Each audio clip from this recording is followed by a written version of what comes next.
Hi, I'm Mary and I hook books. I crochet things inspired by audiobooks I listen to or books that I read. And today I'd like to tell you about my top 10 horror reads this year of 2024. Number 10, The Invited.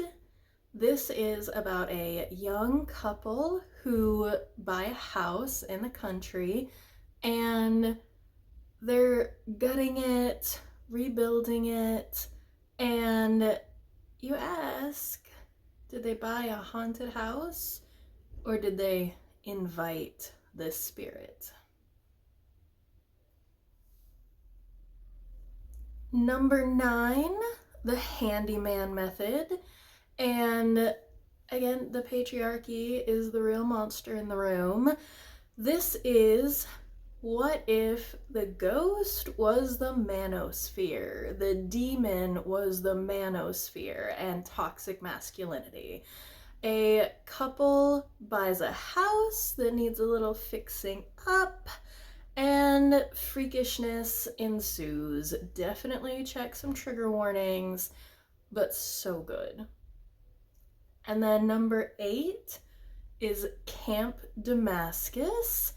And our protagonist is kind of being gaslit at the beginning. She's like, did I always not have a door on my bedroom?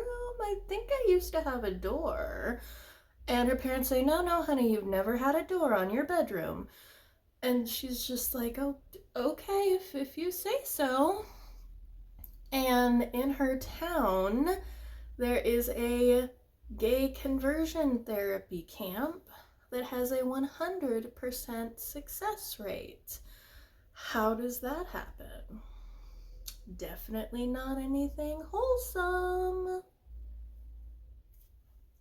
Number 7, The September House. I'm starting to really like some haunted house books. I'm kind of noticing that as a theme this year.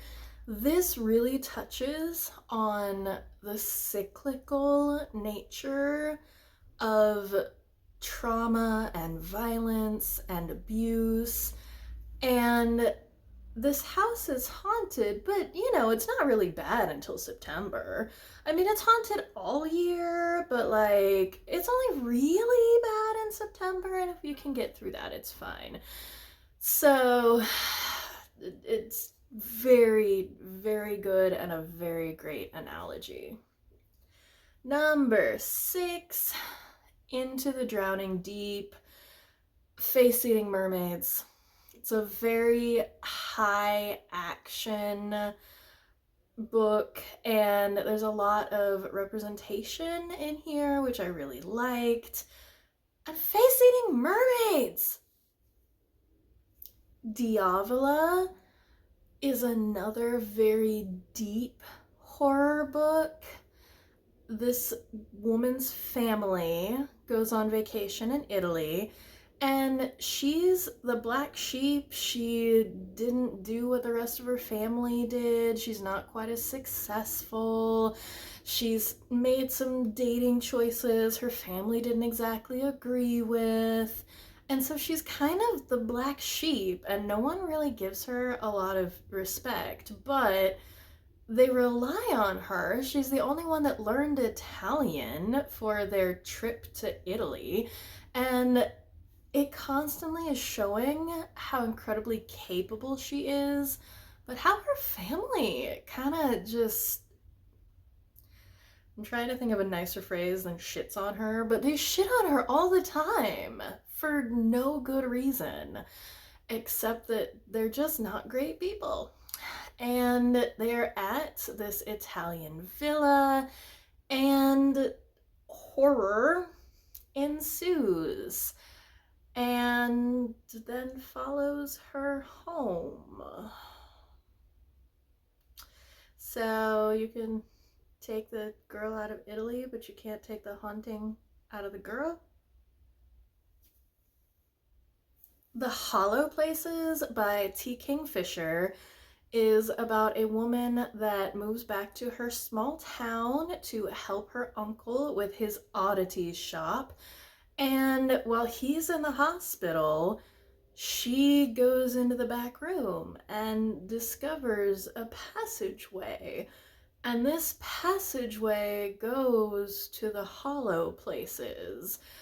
And she and the adorable queer barista from the other shop in the mall end up going through this scary portal. And I kind of wish this was a series because I really want to know about all the other worlds that this portal goes to.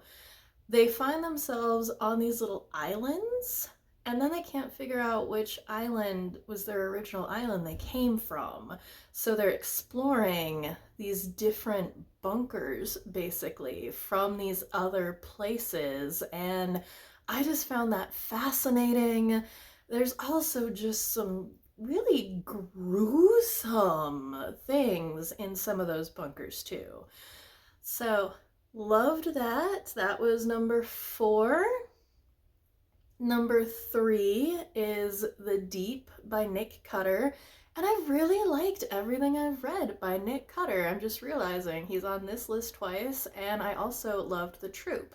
So, The Deep, there is an apocalypse going on up there somewhere, but we are deep under the ocean.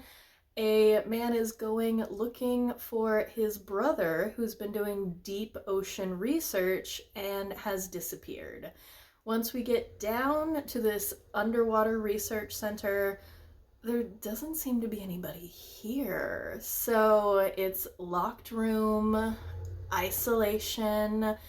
The deep sea is just a horror all of its own.